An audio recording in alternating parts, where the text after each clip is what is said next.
In North Carolina, a man's been sentenced to a minimum 125 years in prison after raping a 13-year-old girl. And take a look right here. This is FoxCarolina.com showing the man's mugshot.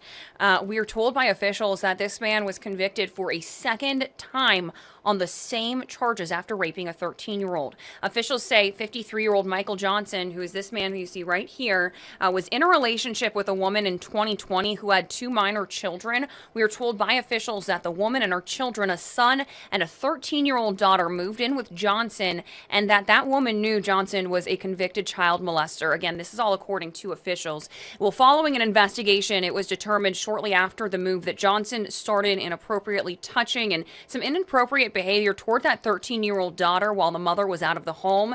Officials say that this even escalated to Johnson touching that 13-year-old inappropriately and penetrating her on numerous occasions and before she told a trusted adult.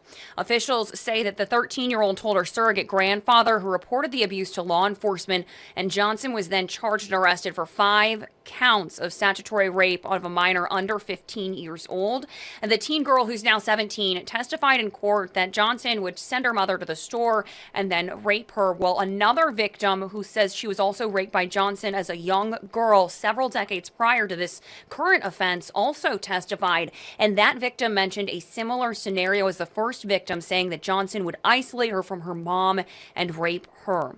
Well, as a result of the court hearing, Johnson was found guilty of 5 counts of statutory rape of a minor. He received 5 consecutive sentences of 300 months minimum and 410 months maximum. So that's a combined sentence of 1,500 months. That's the minimum there. So that's 125 years. And the maximum that he could receive as the sentence is 2,050 months or 170 years. This is a story that we've been following closely here at Fox Carolina, and we will update you as soon as we learn the details of that sentence.